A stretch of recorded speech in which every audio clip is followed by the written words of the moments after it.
Tapos na ang Round 1 ng Korean Basketball League at kasalukuyang successful ang run and campaign sa ongoing season, hindi lang sa loob ng bansang Korea, maging sa Pilipinas at iba pang lugar. Samantalang gustong manatili na rin sa Abando ang pagiging kampyon ng anyang Jungkwanjang Red Booster. 리바운드 아반도 그리고 페이더웨이 리바운드 떨어집니다. 자, 오늘 공격 So ayun na nga mga idol, matagal nang usapan to sa social media pero sobrang nakakabilib lang ang liga sa Korea dahil may ganito silang kayang may offer sa mga imported and local players sa liga. Hanggang ngayong season na lang ang natitirang kontrata ni Renz Abando para sa KJC at sigurado naman mga idol na mabibigyan siya ng mas magandang offer sa team or sa liga.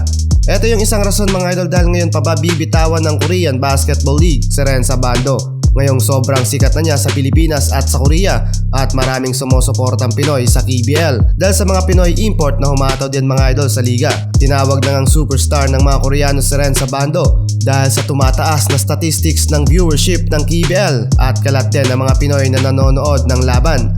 At eto pa mga idol, kung last season ay hindi ganon kaganda ang ginawang play ni Renz Abando sa liga, kung saan nag-average nga lang siya ng 2.1 points, 3.9 rebounds per game while shooting 21.9% from the field. Ngayon ang laki ng improvement kay Renz Abando both offense and defensive play. Salamat din kay Coach Chot Reyes na sinama siya sa kanilang training sa Lithuania noong off-season sa KBL at marami ang natutunan ni Renz Abando sa Euro-style play. Ayon nga sa isang report ng sports website sa Korea, ay wala daw pakialam si Abando sa naging evaluation sa kanya pero nakapagkampiyon naman sila at gustong manalo nila kay palagi, which is may kita nyo sa present mga idol na hindi lang puro salita si Renz Abando dahil one of the key player ngayon ng KJC si Lakay. As of now mga idol, meron siyang 9.7 points, 4.7 rebounds, 1 block per game, ay malabong bitawan siya sa liga at maaaring bigyan pa siya ng mas magandang offer sa Korea. For 2 years contract nila kay sa KJC ay nagkakahalaga mga idol ng $160,000 or katumbas sa Pilipinas ng 8.8 million pesos excluding ng tax, incentives at iba pa.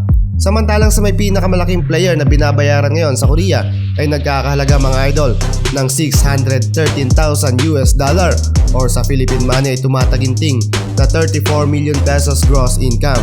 Galing mga idol sa kupunan ng SK Knights na si Kim Sun-young where he averaged sa ongoing season ng 10.5 points, 2.5 rebounds, 7 assists per game. Hindi ganun kalayo kumpara sa galawan ni Renz Abando ngayong season at kayang patunayan ni Renz Abando na mas deserve niya ng mas malaking offer.